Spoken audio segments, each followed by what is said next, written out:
Hey guys, tonight we're going to slip into a world where laughter wasn't just entertainment, it was a matter of survival. Imagine the dusty, candlelit halls of a medieval castle, the air thick with the smell of damp stone, roasting meat, and, let's be honest, probably a hint of unwashed night. Somewhere in that atmosphere of power plays, political tension, and occasional rats scampering across banquet tables, there stood a singular figure, the court jester, the one person who could poke fun at kings, mock queens, and insult noble lords, all while sporting bells on their cap and an irreverent grin. Except, spoiler alert, you probably wouldn't survive being a jester for long. So, before you get comfortable, take a moment to like the video and subscribe, but only if you genuinely enjoy what I do here. And hey, why not drop your location and local time in the comments? I'm curious where in the world we're easing into history tonight. Now, dim the lights, maybe turn on a fan for that soft background hum, and let's ease into tonight's journey together. You trudge through the echoing corridors of a 14th century castle, your footsteps muffled against cold stone. The torches flicker, casting long, jittery shadows that seem to mock your every step. The air is stale, a mixture of sweat, old ale, and something vaguely medicinal. Somewhere in the great hall, distant voices rise and fall, nobles laughing, guards grumbling, the soft clink of silverware. But your focus isn't on them. No, you're headed toward a peculiar figure perched awkwardly on a low stool near the hearth, draped in patchwork robes of vibrant reds, yellows, and blues. Small bells jingling with every twitch of movement. A brightly painted face, both inviting and grotesque. This is the medieval court jester. The role you're about to explore wasn't born from whimsy or artistic genius, but from a strange, sometimes brutal necessity. The mainstream historical fact you should hold on to here is that the position of the court jester dates back at least to the early Middle Ages, with records from the 12th century clearly showing jesters employed in royal courts across Europe. Their primary function? To entertain, sure, but also to serve as a socially sanctioned outlet for mockery and truth-telling in an otherwise rigidly hierarchical world. But how exactly did this bizarre profession come to be? Why would anyone willingly sign up to endure endless humiliation, unpredictable temper tantrums of royalty, and, let's not forget, the genuine threat of losing their head if a joke went too far? The origins of the jester are as murky as the beer they drank, and scholars still argue whether jesters evolved directly from ancient Roman satirists or were a medieval reinvention born out of feudal society's peculiar needs. One of the most fringe, yet fascinating theories suggests jesters descended from court fools who were deliberately kept intellectually inferior as a kind of living spectacle. According to this view, they weren't just entertainers, but walking lessons in what not to be, a reflection of chaos tamed by monarchy. This theory posits that their grotesque costumes and exaggerated behavior weren't just for laughs, but designed to emphasize the sharp contrast between the orderly nobility and the unruly fool. But there's also a more grounded explanation. In an age when kings ruled by divine right and dissent could get you beheaded, or worse, someone had to navigate the dangerous territory of speaking uncomfortable truths. Enter the jester, a court-sanctioned critic disguised in motley, capable of insulting without consequence, provided their timing and wit were sharp enough. Your first sensory brush with the life of a jester is, oddly enough, the constant smell of old cheese. Jesters rarely bathed. Hygiene was not exactly a medieval priority, and neither was the comfort of those who made their living wearing layers of itchy fabric. Their garb was a patchwork of bright, mismatched fabrics. Reds that had once been crimson, yellows as vivid as the midday sun, and blues dulled by years of wear. Each piece was stitched together haphazardly, as if assembled by an absent-minded tailor. or perhaps on purpose to reflect the jester's fractured role in society. Beneath this colourful facade, their lives were far from glamorous. Behind forced smiles and exaggerated antics lurked constant anxiety. A poorly delivered jest could lead to more than embarrassment. It could lead to exile or execution. Some courts even mandated that jesters wear a small blade hidden within their garments, not for attack, but for defence. If you were clever enough, your wit doubled as a shield. Take, for example, the jester known only as Roland, who served at the court of Charles VI of France in the late 14th century. Charles VI, known infamously as Charles the Mad, suffered from bouts of psychosis during which he would attack his own courtiers, sometimes even his family. In such an environment, the jester's power wasn't just in laughter. Oh no, it was in the dangerous balance of mockery and manipulation, woven so tightly that one misstep could unravel everything. You find yourself wondering how such a fragile position could hold any real influence at all. But that's the paradox. The fool, the lowest of the low, granted a strange kind of privilege that no nobleman would dare risk. You shift slightly on the worn wooden bench, the roughness of the seat gnawing at your skin. The jester, still perched near the fire, adjusts his patched hat, a floppy thing adorned with tiny jingling bells that sound like distant, mournful laughter. Every movement seems choreographed for maximum absurdity, yet there's something precise about it. A practiced grace you wouldn't expect from someone who claims to embody chaos. The mainstream historical fact here is that jesters were sometimes the only people allowed to mock the king directly. In an era when most people feared the monarch's wrath, jesters enjoyed a unique license to speak freely, within certain boundaries. Their words could skirt the edge of sedition without crossing it, but only if they danced just right. Think of it as a bizarre social contract. You, the jester, must say what others dare not, but only if you never appear too clever, too sharp, and suddenly you're not a jester anymore. You're a threat. A fringe theory suggests that some jesters were, in fact, covert spies or political operatives, tasked with gathering intelligence in plain sight. Their jokes, seemingly aimless or purely entertaining, were in some cases carefully constructed questions designed to gauge court sentiments or even plant ideas into royal minds. What do you think of the Earl's new policies? Wouldn't just be small talk. It might be a veiled inquiry, cleverly disguised as jest, gauging the monarch's true feelings. This is why some historians still argue whether jesters were truly fools or cunning agents, masked by the garb of absurdity. You notice the jester's eyes flicker momentarily toward the heavy wooden door. Every so often, courtiers or guards drift by, their expressions a mixture of disdain, amusement, or indifference. Some glance openly, daring to smirk, while others pretend the jester doesn't exist. After all, he was neither noble nor commoner, a social anomaly with no clear place in the rigid hierarchy of feudal society. The daily life of a court jester wasn't exactly glamorous. No gilded throne or exotic feasts awaited them. Instead, you can imagine the monotony of practice, refining jokes, memorizing ridiculous rhymes, rehearsing acrobatics that nobody truly appreciated, and enduring endless ridicule. The fringe detail worth savouring is that jesters often lived in squalid quarters, far from the luxuries of the castle's upper chambers. Their rooms were tiny, damp, and smelled faintly of mould mixed with last night's ale.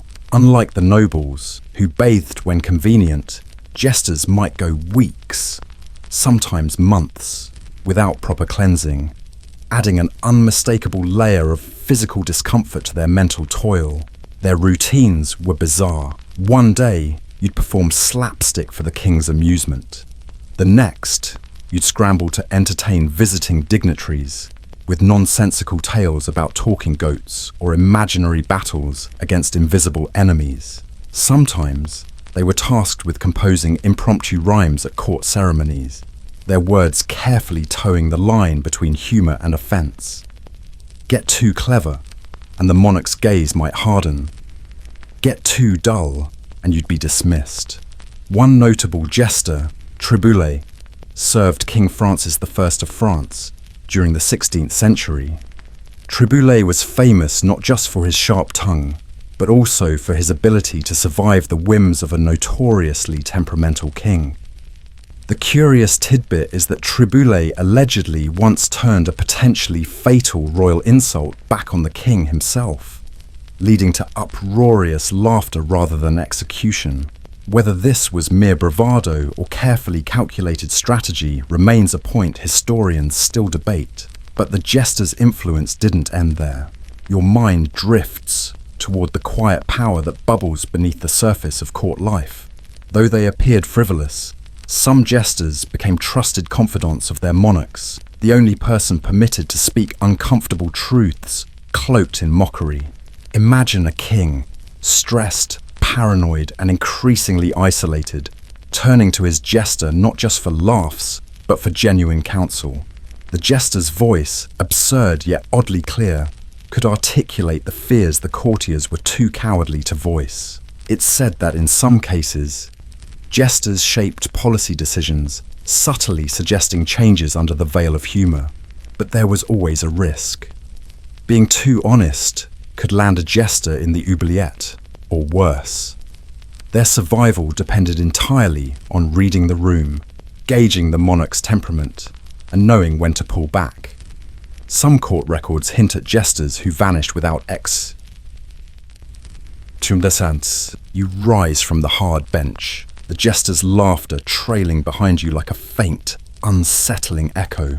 Somewhere deeper in the castle, the muffled sound of a lute plays a melancholy tune. The shadows stretch longer, the fires glow dimming as though reluctant to reveal more of the jester's secrets. You trudge toward the inner chambers, curious now about what a day in the life of a court jester truly looks like. It's probably not what you imagined. Forget glamorous theatrics or endless applause. Instead, you're met with a slow, grinding routine, a strange mixture of absurd performance and grinding monotony. The mainstream historical fact to hold on to here is that most court jesters were not free spirits wandering from castle to castle, but employed servants, often bound by contracts. Their role wasn't temporary or occasional, they were full-time employees, living under the strict supervision of their royal employer. Their duties went far beyond entertaining during grand feasts or official ceremonies. In fact, their day-to-day existence could be more banal than brilliant.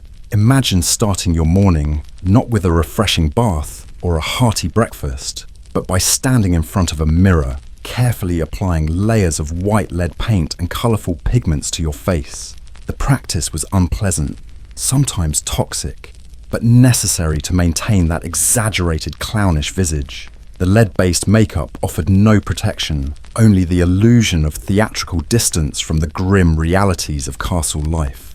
Some fringe historians argue that this use of lead contributed to early cases of chronic poisoning among jesters, though records are sparse and debated. After the cosmetic ordeal came the costume. Layer after layer of ill-fitting garments stitched together from leftovers of noble wardrobes, acquired through favours, trades, or the court tailor's scraps.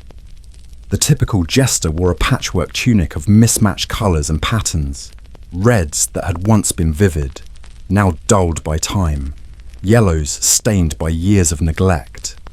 Bells dangled from sleeves, waist and hat, jingling with every twitch, every hesitant movement. The outfit, designed to attract attention and ridicule in equal measure, must have been unbearably itchy. You can almost feel the slow, painful process of donning this garb, the rough fabric chafing bare skin.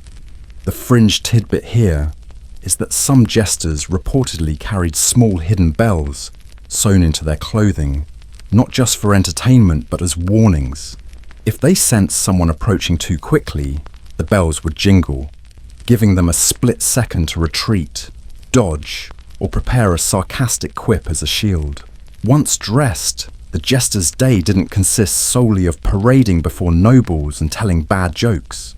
Oh no, the true work began long before the court assembled. The jester spent hours in rehearsal, practicing acrobatic stunts, memorizing ridiculous rhymes, and inventing nonsensical dialogues. The art of jesting was as rigorous as any scribe's penmanship or knight's swordplay, though far less esteemed. Historians still argue whether the physical exhaustion or the mental strain of constant comedic invention was the greater burden. At mid-morning, the jester was expected to amuse minor nobles, visiting dignitaries or children of the court. Imagine the mental gymnastics of tailoring your humour to audiences ranging from the sarcastic duke who despised you to a curious child too young to understand anything beyond slapstick.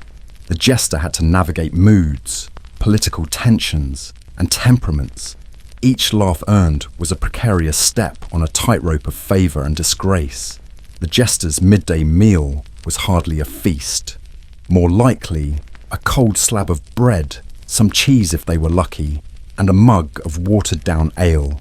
The rare luxury of fresh meat was reserved for nobles. Some jesters even performed menial labour, cleaning stables, running errands, or acting as intermediaries for secret messages between court factions.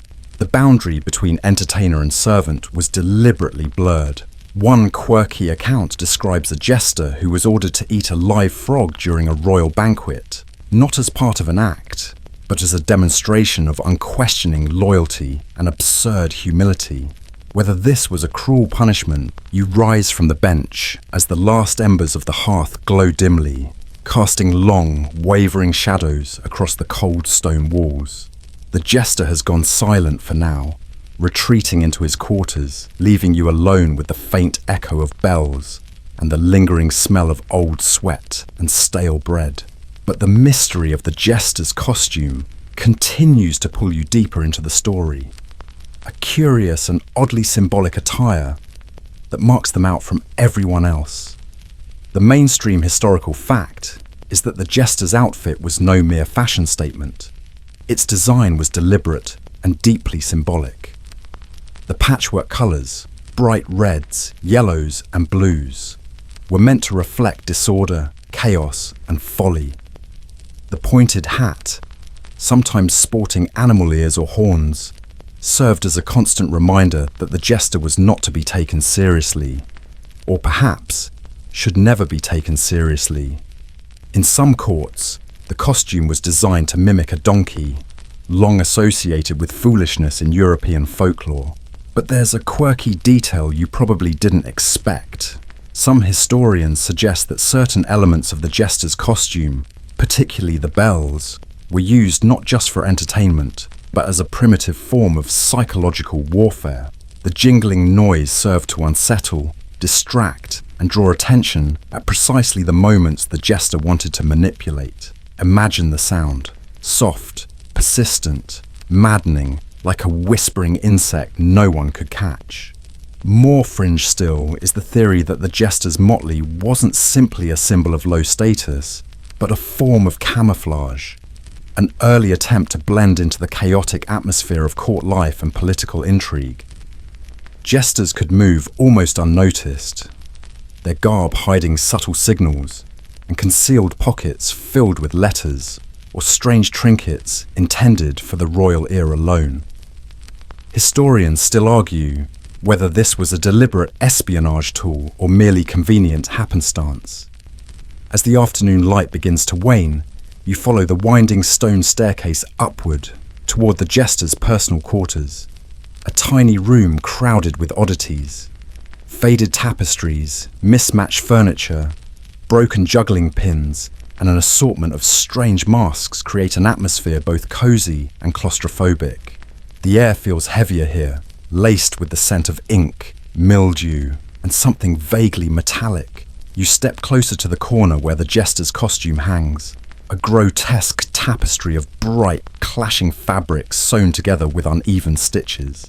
Touching the rough fabric, you can't help but wonder about the symbolism embedded in every thread. The red might represent blood, the yellow cowardice, and the blue melancholy. The unevenness, the intentional imbalance, reflects the jester's role in society, a living paradox, teetering between laughter and despair. A particularly fringe belief holds that the colours corresponded to various personality traits the jester was expected to embody, each patch a coded message about their intended performance for the day. Red for boldness when confronting a tyrant, yellow for meekness when diffusing tension, blue for sadness to evoke pity and amusement simultaneously. Whether this system was widespread or merely the invention of a few eccentric scholars is still hotly debated. You imagine the daily ritual of donning this outfit. The jester waking before dawn, sewing torn patches with hands both skilled and trembling. There is no court tailor for jesters, and no royal provision of new garments. Every patch is salvaged, from old nobles' discarded garments to remnants of banners worn thin by wind and time. The costume tells a story of resilience, poverty, and subtle rebellion. Even the bells had their own purpose beyond performance. In some accounts, they were believed to ward off evil spirits, a superstitious layer added to the jester's otherwise ridiculous appearance. This could explain why some court jesters carried extra small bells sewn into the lining of their clothes, more for spiritual protection than for show. Fringe historians speculate that the jingling sound might have been regarded as a primitive kind of sonic shield, designed to mask the jester's true intent, or to disorient courtiers during particularly tense gatherings. There's an almost tragic poetry to the idea that every brightly coloured patch is a testament to another insult survived, another failed performance narrowly avoided, or another insult returned with wit, sharp enough to dodge exile or execution. The jester's costume becomes not just a uniform, but an armour, an absurd, ill-fitting armour worn with pride and bitter irony. In the stillness of the room, you can almost hear the faint echoes of the jester practicing. Soft murmurs of mock poems, the distant clink of juggling pins striking the floor, and the gentle jingle of bells marking every deliberate movement. Outside the castle walls, the sun sets. The sky bleeds orange and purple, while the shadows of the day retreat into darkness. You imagine the jester. Night seeps into the castle like a slow creeping fog, and the atmosphere grows heavier, saturated with the weight of expectation. You imagine the flickering torchlight casting erratic patterns on the stone walls, each shadow carrying a whisper of ancient secrets. Somewhere in the distance, a guard shifts position, the sound of clinking armour echoing faintly, as if to remind you that even the quietest moments are under constant surveillance. Tonight's story is not about laughter for joy, but laughter as a razor-thin strategy for survival.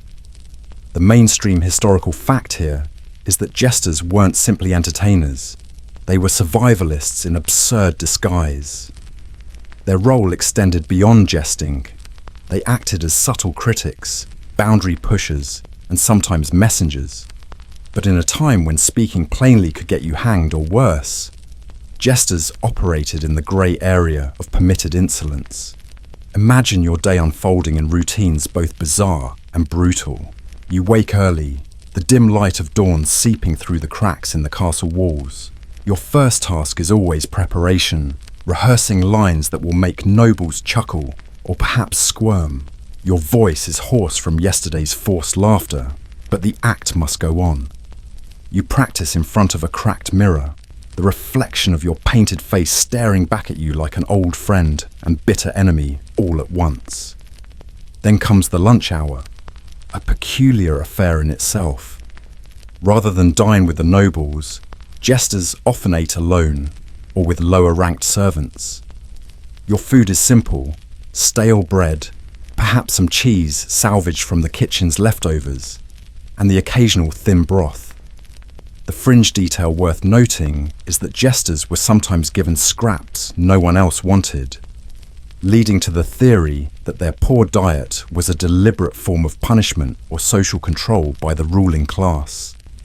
Historians still debate whether this was systemic neglect or merely the expected norm of a society stratified by rigid class divisions.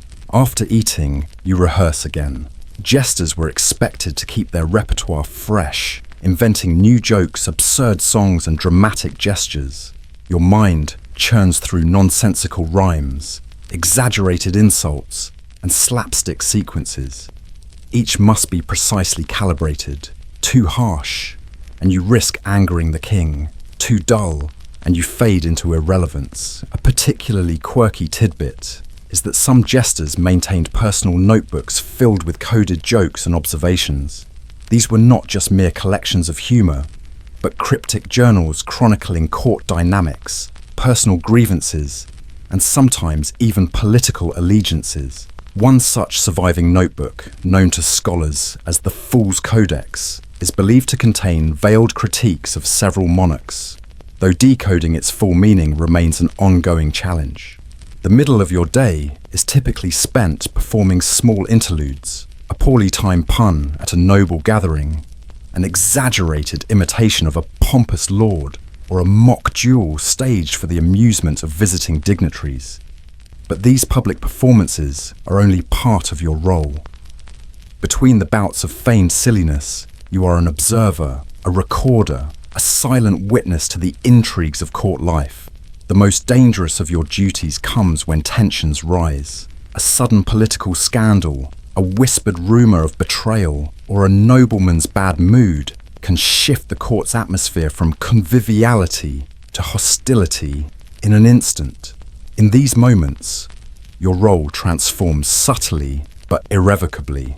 You must diffuse, distract, or redirect, always walking the razor's edge of tact. One famous jester, Roland Le Folies, served King Charles VI of France, whose bouts of madness left the court in disarray. Roland is believed to have used humour to mask sharp observations about the king's declining mental state, a dangerous game since acknowledging madness directly was taboo. Whether he did so out of loyalty, survival instinct, or genuine political ambition is a question scholars still argue over. As evening descends further, you find yourself at the centre of a small gathering. A noblewoman laughs at a joke you barely remember telling, a simple pun about courtly intrigue and misplaced courtiers. Her laughter is polite, tinged with condescension.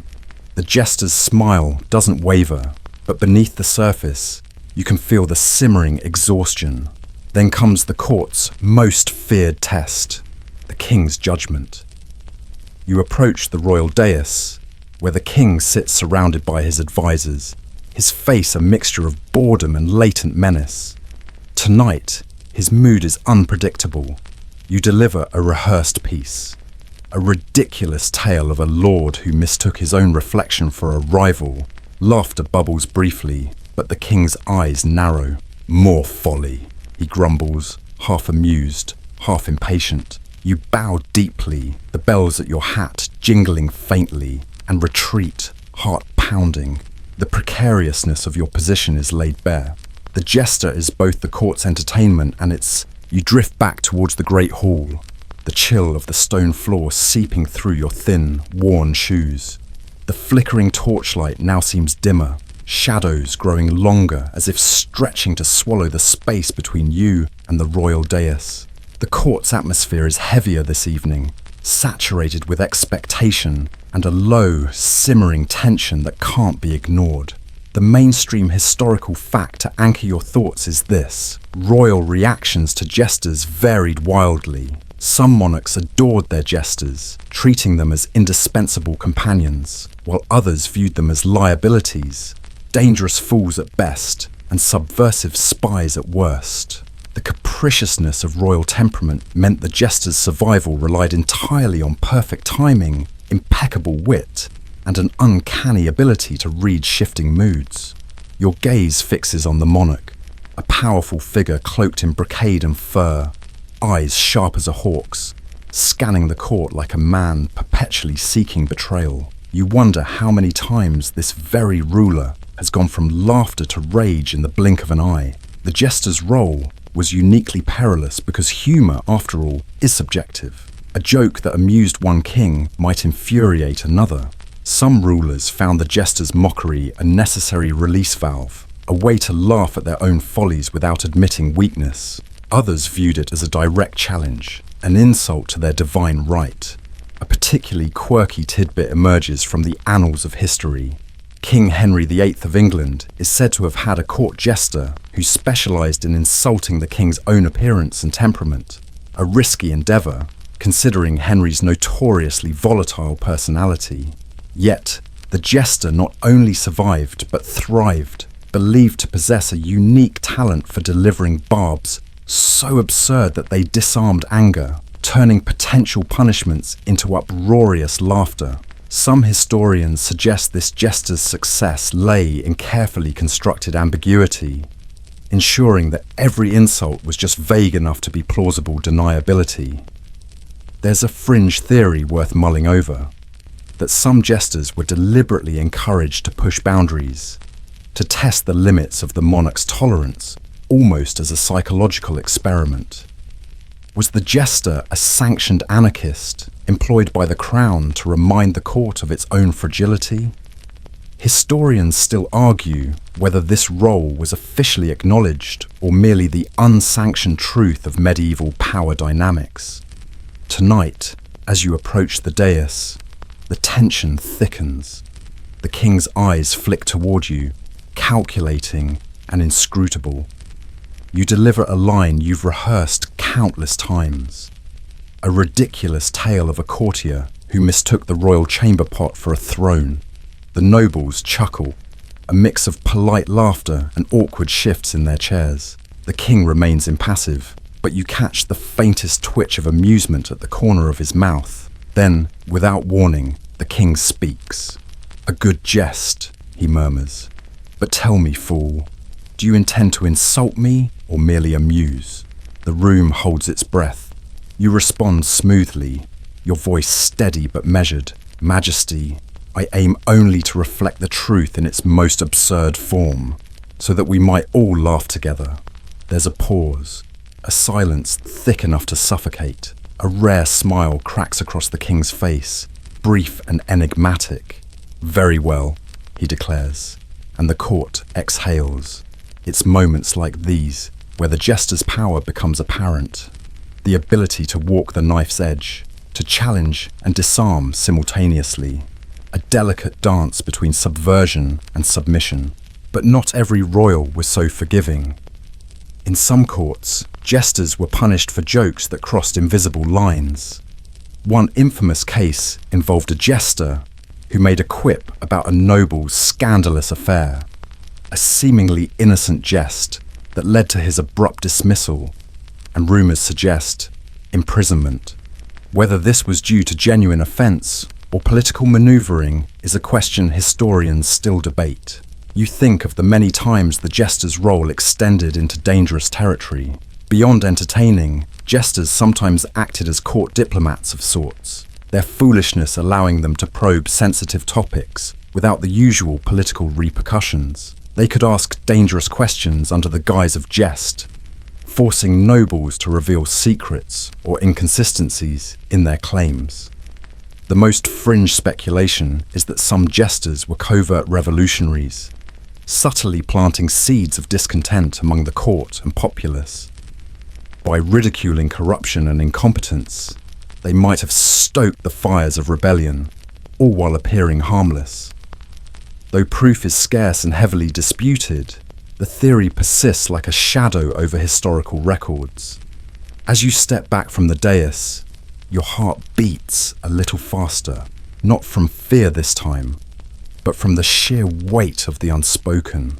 The court's laughter continues around you, hollow and mechanical. The nobles exchange glances, some amused. You wander deeper into the dimly lit corridors of the castle, your footsteps echoing softly against cold stone walls.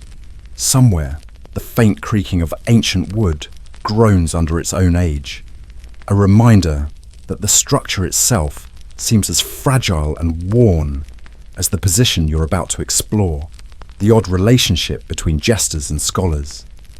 It's not a connection most people expect, but it exists, tangled in complexity and subtle irony. The mainstream historical fact here is that scholars and jesters occupied almost diametrically opposed roles in medieval society. Scholars, learned men with access to texts written in Latin, cloistered in dusty monasteries or royal libraries, were regarded as the keepers of knowledge, philosophy, and religion. Jesters, by contrast, were seen as whimsical fools, their intelligence both assumed to be lacking and simultaneously feared for its dangerous cleverness. Yet, somehow, they coexisted. A particularly quirky detail is that some jesters were unusually well educated for their time. Far from being illiterate buffoons, certain jesters had studied under the same tutors as young nobles. Some had a knack for Latin, quoting ancient proverbs, or twisting philosophical maxims into absurd puns that both amused and unsettled their learned-to listeners. The most famous example is Roland Le Folier, the jester of King Charles VI of France, who was rumoured to have had a sharp mind capable of engaging in serious theological debate, though always veiled in absurdity. It was precisely this peculiar duality that made their relationship with scholars both contentious and strangely symbiotic. Scholars often dismissed jesters as dangerous idiots, a nuisance to be tolerated but never respected. Yet, jesters could twist scholarly arguments into ridiculous parodies, exposing intellectual pomposity or the blind adherence to outdated ideas. Imagine a dim study filled with the smell of old parchment and candle wax. A scholar in thick robes pores over illuminated manuscripts, muttering obscure Latin phrases under his breath. Enter the jester, bells jingling softly, with a mischievous grin plastered across his painted face. He might approach, and without warning, launch into a deliberately silly reinterpretation of Aristotle's golden mean, suggesting that the proper way to balance excess and deficiency is to simply throw everything into chaos and see what happens. The scholar's reaction varies. Some scowl, convinced the jester is an intellectual threat disguised as clownish buffoonery. Others chuckle, recognizing that beneath the jest lies a kernel of truth, a reflection of the absurdity of rigid thinking in an ever-changing world. A fringe historical argument posits that jesters acted as informal philosophers of the court, subtly challenging rigid dogmas and orthodox beliefs through absurdity and satire. Historians still debate whether this was intentional subversion or merely happenstance, a byproduct of jesters' unique position to observe without judgment. The dynamic becomes especially strange when you consider that some scholars may have envied the jester's freedom. Bound by tradition, doctrine, and the weight of centuries of accumulated knowledge, scholars moved cautiously, each word weighed and measured. Jesters, on the other hand, could say whatever they pleased, as long as they did it cleverly enough. This relationship also played out in the realm of education. It was not unheard of for jesters to act as informal tutors for young nobles, teaching them through laughter and paradox rather than rote memorization. The idea being that a lesson delivered in absurdity would stick far longer than one delivered in dry seriousness. One of the more fringe theories suggests that jesters, through their peculiar mix of satire and nonsense, introduced critical thinking to a generation of young nobles, though this remains speculative and heavily debated among historians. As you continue to imagine this unlikely alliance, you picture a clandestine moment in the scholar's study. The jester, emboldened by curiosity and a pinch of rebellion, holds forth a ridiculous interpretation of the cosmos, a tale in which the planets orbit not by divine law, but by sheer laziness, colliding and careening unpredictably. The scholar looks up from his manuscript, eyes narrowing in mild irritation, but unable to completely dismiss the notion. Absurd, he says, but perhaps worth pondering.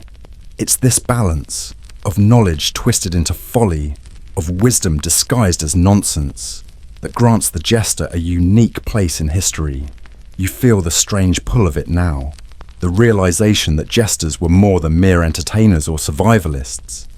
They were unofficial philosophers, provocateurs of thought wrapped in motley, and in a society ruled by rigid hierarchy and dogma that made them invaluable and dangerous.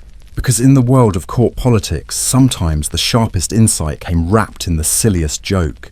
The castle's silence feels heavier now, as though every stone has absorbed centuries of whispered secrets, cruel jokes, and unspoken fears. You trudge onward, drawn by an invisible thread toward the darker side of the jester's existence. Exile, disgrace, and sometimes death. It wasn't always about laughter. Often, it was about navigating an existence so precarious that every joke told could be your last.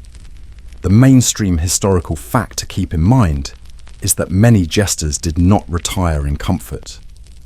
Unlike knights or nobles, they weren't entitled to pensions or land grants. Their fate was often tied entirely to the whims of their employer.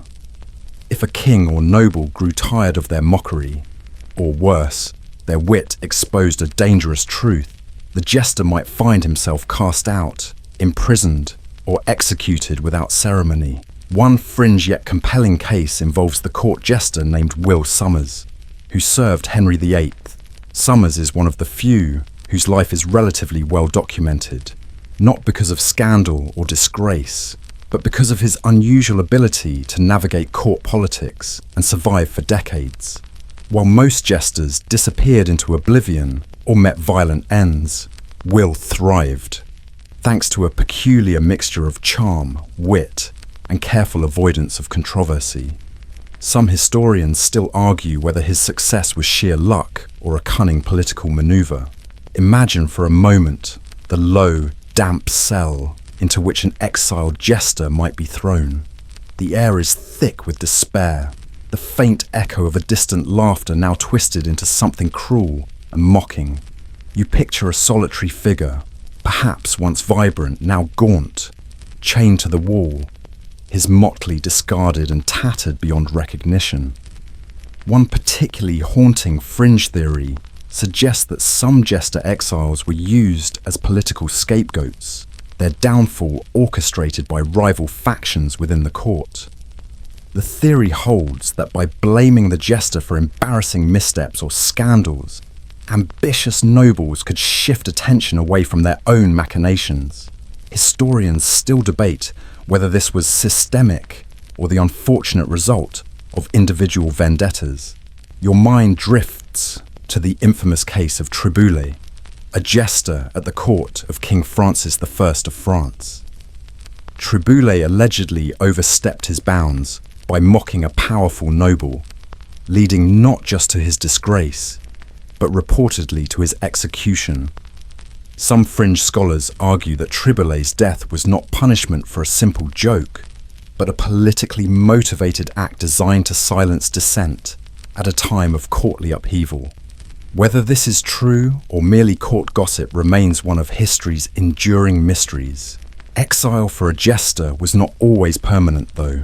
In some cases, disgraced jesters wandered from court to court, seeking new patrons and opportunities. But these itinerant fools were often treated with suspicion, regarded as liabilities or troublemakers. Their past indiscretions followed them like shadows, and their attempts at reinvention were rarely successful. You picture a particularly grim day when a jester, having offended a noble, was stripped of his bells and forced to wear a simple tunic, the most humiliating uniform of all. No colour, no absurd hat, just plain fabric and shame. The fringe detail is that some jesters were even branded or marked to signify their fall from favour, a permanent reminder of their social death. What made the jester's downfall especially tragic was that their survival hinged entirely on their ability to amuse, distract, or insult without crossing invisible boundaries. One poorly judged comment, one ill-timed pun, and the line between court fool and condemned traitor blurred irreversibly. The precariousness of this position becomes all the more haunting when you consider the psychological toll. Many jesters suffered from chronic anxiety, paranoia, and depression, compounded by the need to mask these feelings behind a painted smile. The very act of making others laugh became a daily burden, a survival mechanism in a world where laughter was weaponized. In fact, some fringe historians suggest that the mental health of jesters was so poor that many lived out their final days in quiet madness, their absurdity morphing into genuine delusion. Historians still argue whether this was the inevitable outcome of a role so demanding or the result of a societal system designed to grind down the individual. As the night deepens and the castle's silence grows absolute, you can't help but wonder whether the jester ever truly laughed for joy, or if every chuckle was merely a mask, a way to keep the darkness at bay. Because in the end, being a jester wasn't about making others laugh. It was about surviving their laughter.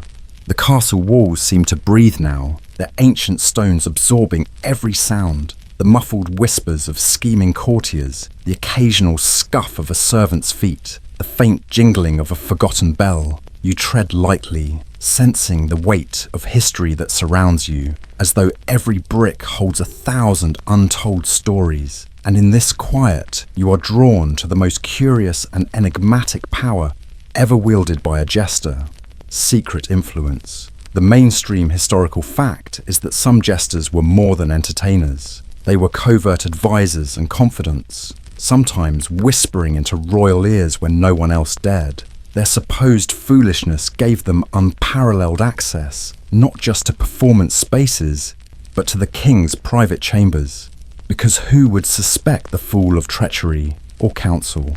A particularly quirky tidbit is that jesters occasionally kept tiny, hidden notebooks containing coded messages, small scraps of parchment detailing sensitive observations about court dynamics, alliances, and power shifts. Some scholars theorize that these were intentionally passed to monarchs in moments of private counsel, disguised as silly drawings or nonsensical jests. The fringe theory you've heard, debated and hotly contested by historians, is that some jesters were, in fact, the power behind the throne. Not officially, of course. History doesn't remember them as ministers or chancellors, but their whispered advice shaped decisions that led to peace treaties, sudden policy shifts, or the fall of powerful nobles.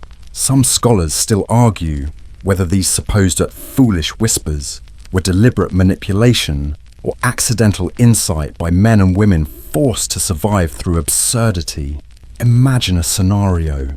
A king stands at the brink of war, his advisors divided, the nobles bickering like squabbling children. The court is tense, the air thick with unease.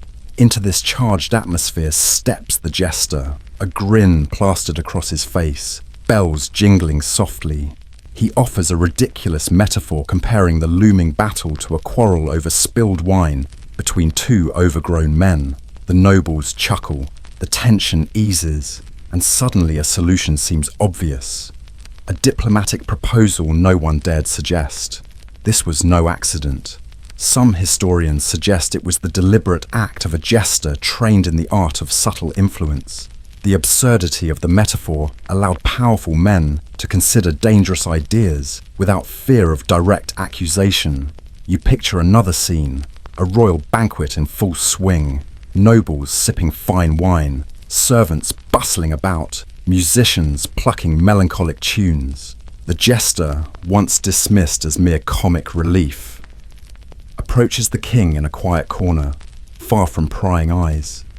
The conversation starts with a joke, a silly rhyme about forgotten taxes, or an exaggerated tale of a nobleman's vanity.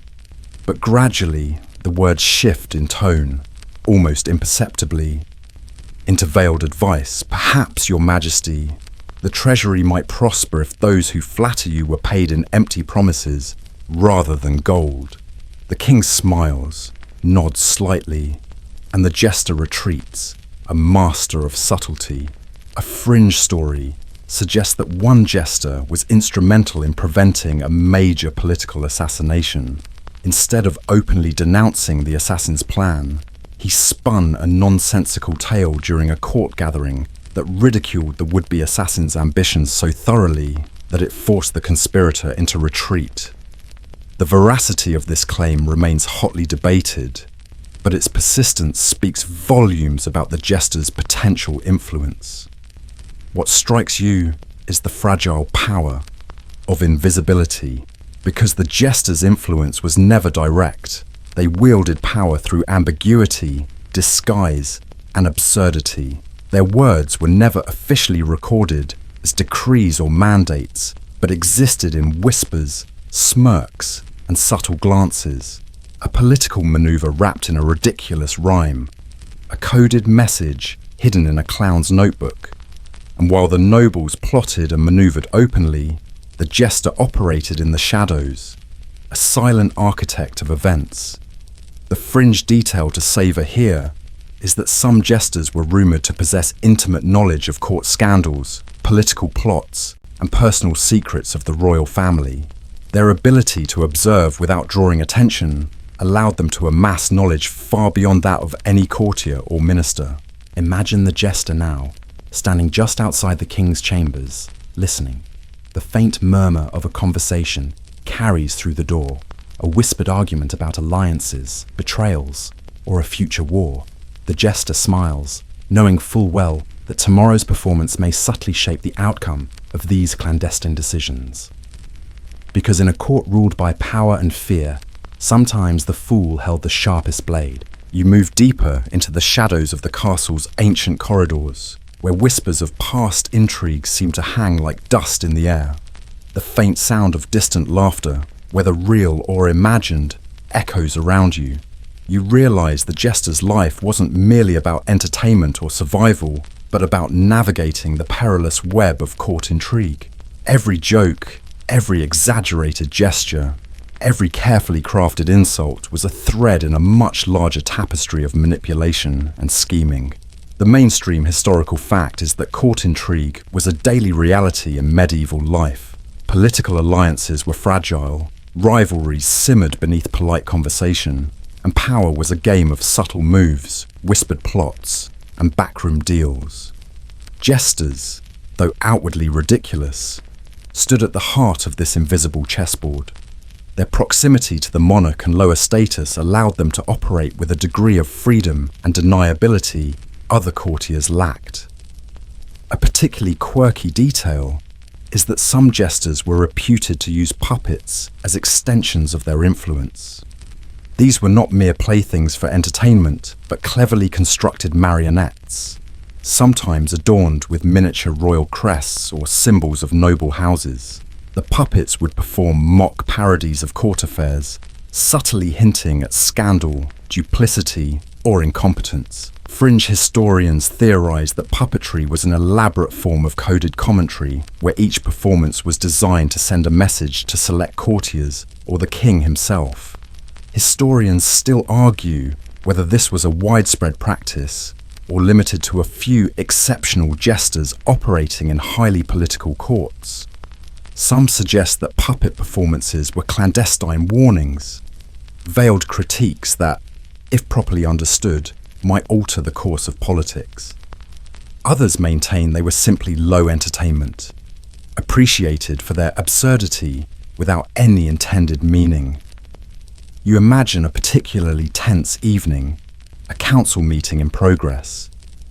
The nobles argue over land disputes and taxation, their voices rising in anger and self-interest.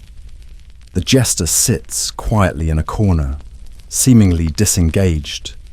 His colourful attire, a garish contrast to the sombre tones of the discussion, but his eyes, sharp and calculating, follow every movement. Every glance exchanged between lords and advisors. At a strategic moment, the jester stands and performs a short, ridiculous skit. A puppet version of a nobleman with an oversized belly and tiny crown attempts to divide a loaf of bread, only to find it crumbling in his hands.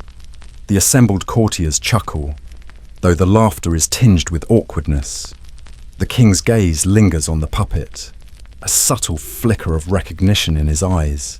Some fringe theories suggest that these puppet skits were deliberately staged to remind the court of its own follies and incompetence, almost a form of social accountability disguised as entertainment. Others believe they were nothing more than public humiliation tactics, reinforcing the jester's role as a sanctioned mocker of power.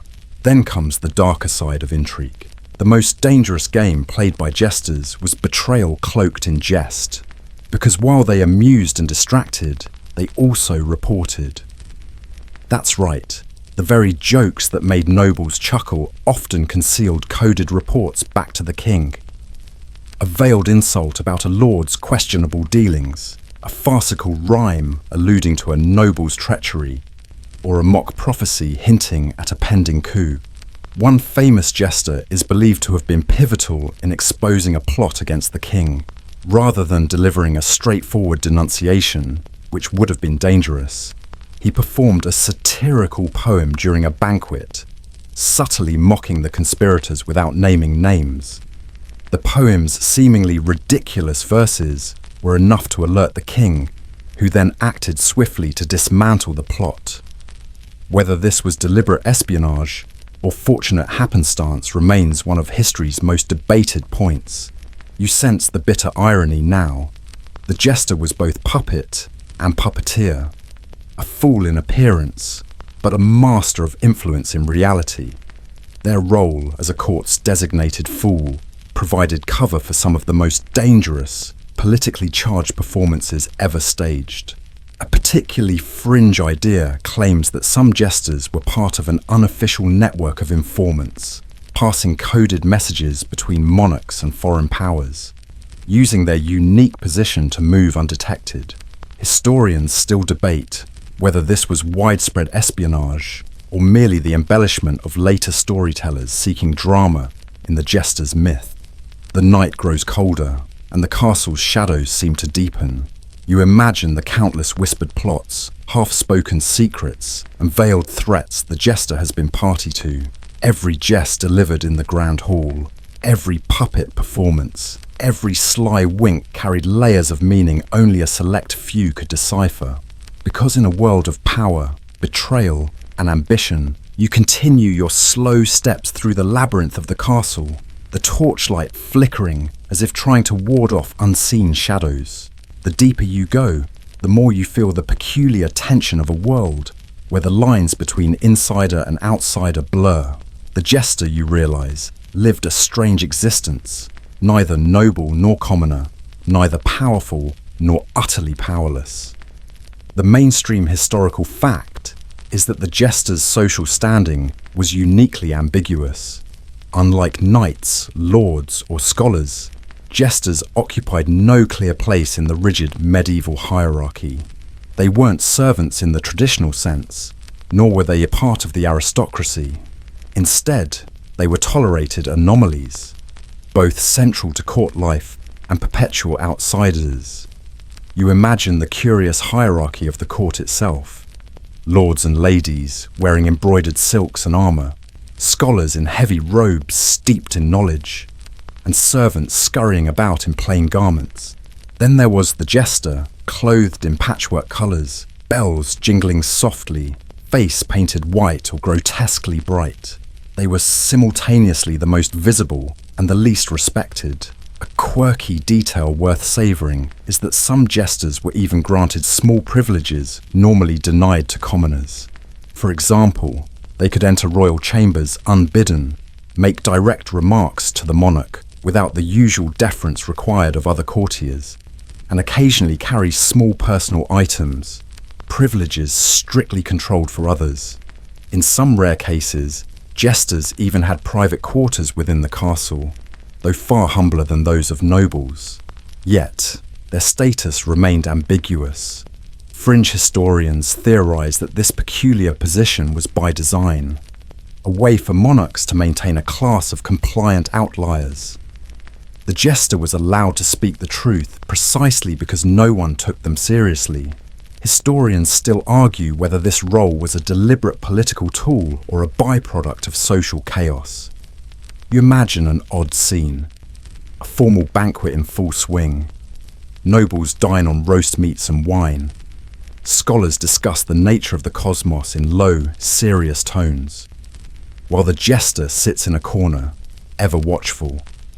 A low-ranking servant might glance at the jester with a mixture of pity and envy, perhaps wishing for the strange freedom that came from being neither expected to conform nor entirely excluded. A particularly fringe, yet compelling belief suggests that some jesters saw themselves as free spirits, almost rebels cloaked in ridiculousness.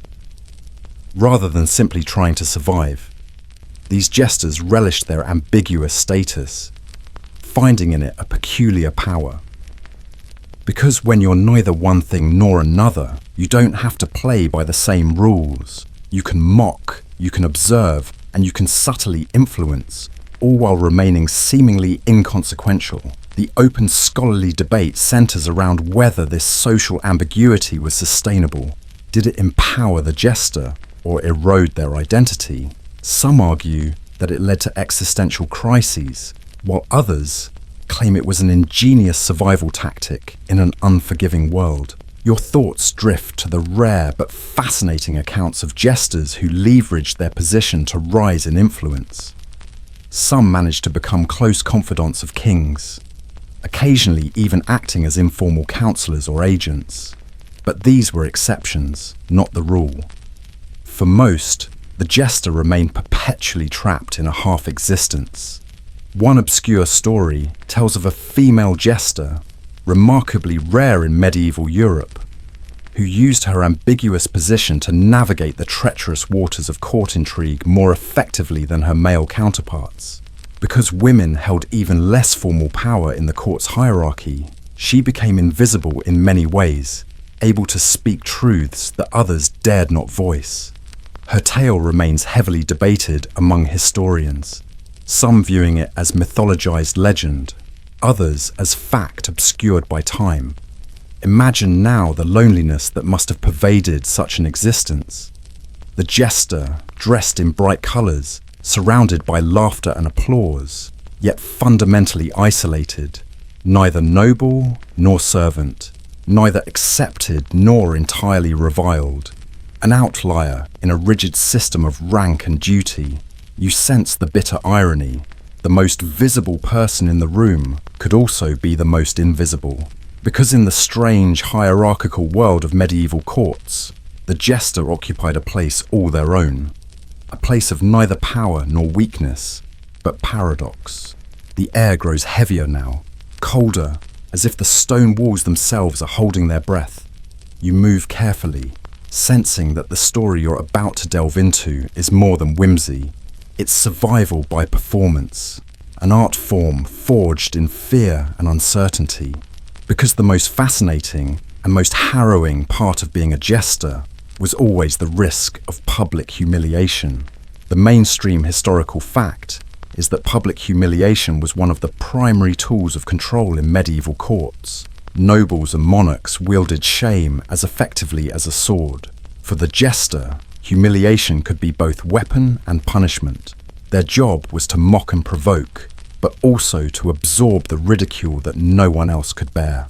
Imagine the scene. A royal court gathering, resplendent with ornate tapestries, glimmering goblets, and the dull thud of feet moving across worn stone floors. The nobles cluster around the king, their conversation laced with flattery and subtle threats. Then the jester enters, bells jingling softly, paint smeared across a face that smiles a little too widely.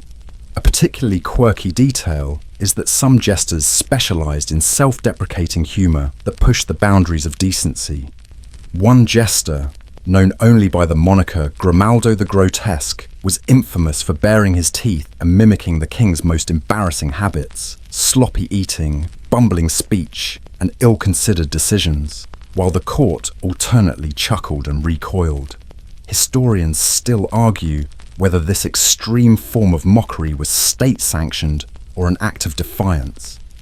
Some suggest that it was an official tactic to humanize the king, making him seem more relatable and less godlike, while others believe it was a subtle way for jesters to criticize power under the safety of accepted performance.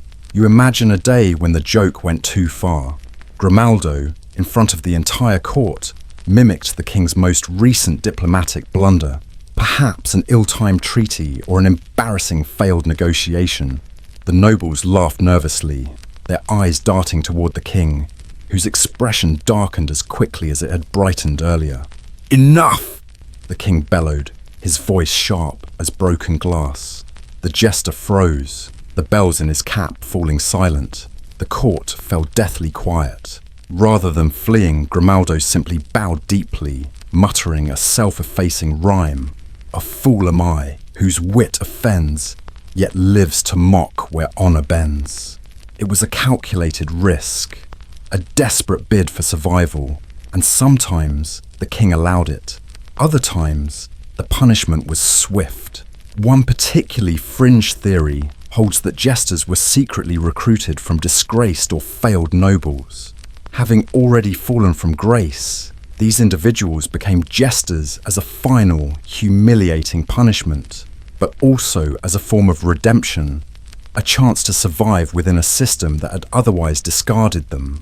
Historians still argue whether this recruitment was intentional policy or simply the result of social happenstance.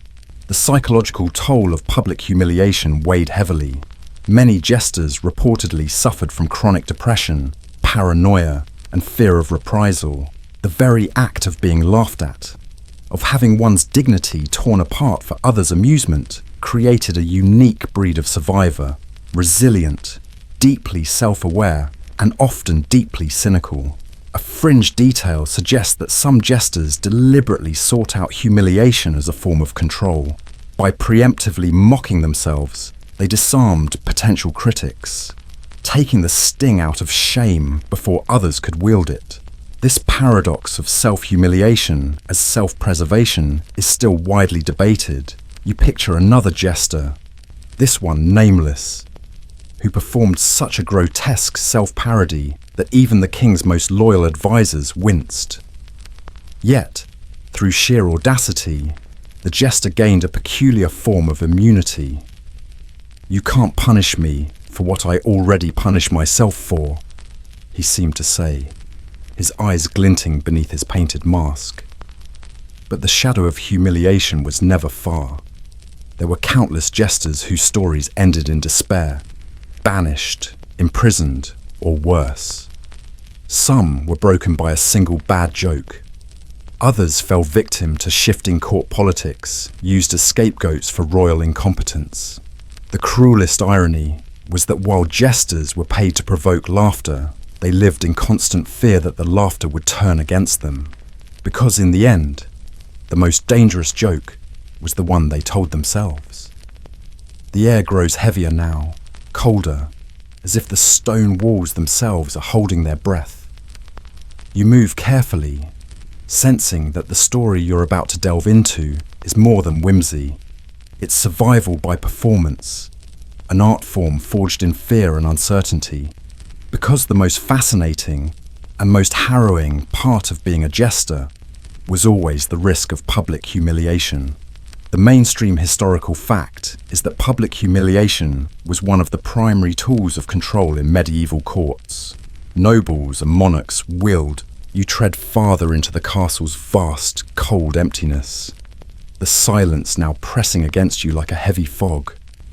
The history you've been unraveling begins to reveal another layer, the strange rituals and superstitions that bound the jester's existence. Because in the strange logic of medieval life, every action carried hidden meaning, every gesture folded into an ancient web of belief. The mainstream historical fact to anchor this section is that jesters were often entwined with superstitions more than any other court role.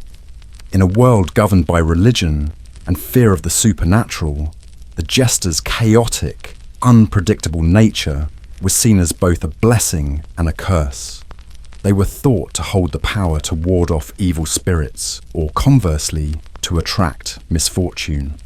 A particularly quirky detail is the jester's peculiar attire. The colourful motley, bells on the cap, and exaggerated makeup weren't simply theatrical costumes. They were believed to serve as talismans. The bright colours were said to confuse malevolent spirits, while the jingling bells could ward off bad luck. In some regions, the jester's cap with 3 floppy points symbolised the Holy Trinity, though twisted into mockery.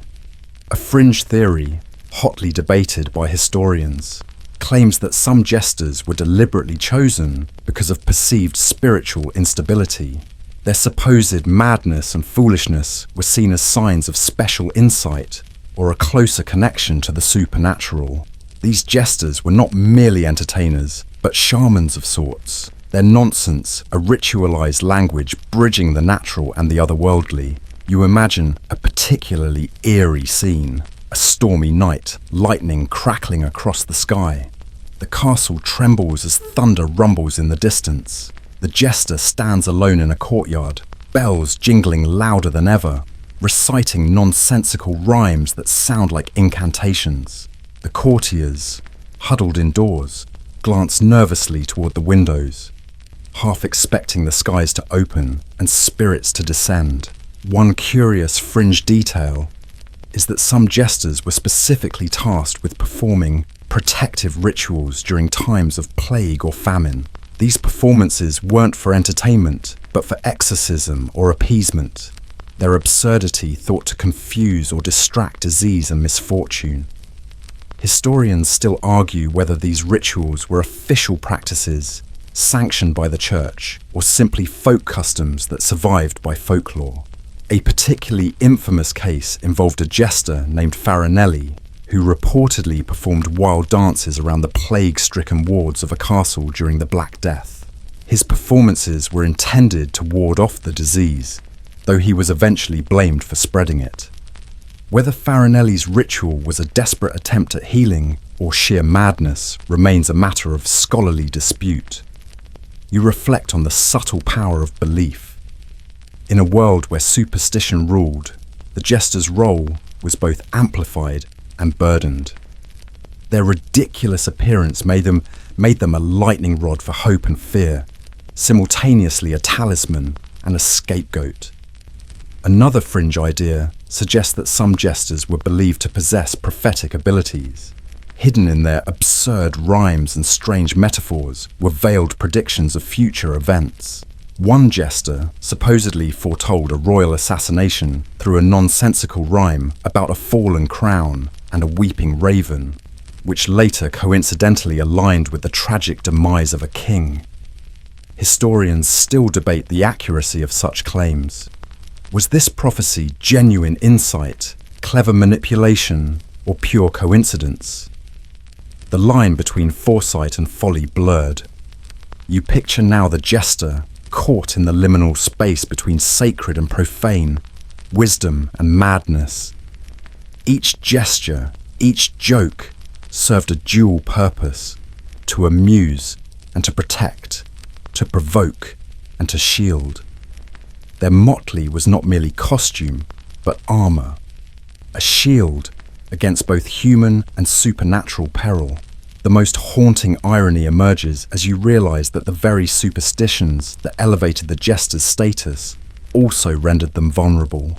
To be seen as a shaman was to be indispensable, yet dangerously suspect. A jester who failed to amuse or protect risked being labelled a bringer of ill fate, because in the strange, superstitious world of the medieval court, the jester was both the most blessed and the most cursed. You step deeper still into the heart of the castle, where the air grows thick with the scent of old stone and fading grandeur. The distant hum of a dying fire and the occasional drip of water echo as you contemplate how the spirit of the medieval jester has somehow survived the centuries, morphing into something far more familiar in the modern world. The mainstream historical fact is that the spirit of the court jester lives on in modern comedy, particularly in stand-up comedians, late-night talk show hosts, and political satirists. These contemporary entertainers draw from the same tradition of using humour to reflect, mock, and challenge power. Like their medieval counterparts, they occupy a curious space, at once inside the establishment and critical of it. A quirky detail is that many modern comedians openly acknowledge their role as modern jesters. Jon Stewart once called himself the jester to the American political court, while Stephen Colbert famously referred to his performance persona as a political jester, blending absurdity and sharp critique. Fringe scholars argue that the archetype of the fool has evolved, becoming less about the motley costume and more about biting commentary delivered through monologues and jokes. Historians still debate whether modern comedy directly descends from the medieval jester tradition, or if it developed independently as a reflection of society's evolving relationship with authority and power. You picture the bright stage of a late-night talk show. The host, smartly dressed, microphone in hand, delivers a cutting monologue, lampooning politicians, mocking corporate misdeeds, and revealing hypocrisy with the practiced ease of a medieval jester. The audience laughs, their collective amusement a ritual echo of the courtly laughter that once reverberated through castle halls. Interestingly, one particularly fringe but intriguing theory suggests that political satirists and stand-up comedians serve as unofficial safety valves in society. By allowing the public to laugh at power, they prevent real rebellion. The idea is that harmless mockery distracts from actionable dissent, giving rulers a way to appear tolerant while keeping critics occupied. You imagine the unlikely lineage now, from court jesters dressed in patchwork motley to sharp-tongued talk show hosts dressed in designer suits. Both wield humour as a weapon, both challenge power, but neither are fully part of it. A particularly fascinating fringe detail is that some modern comedians, like medieval jesters, have been known to face subtle threats, censorship, or direct backlash when their satire goes too far. Historically, a poorly judged joke could result in exile, or worse. Today, it might mean lawsuits, cancelled shows, or public outrage.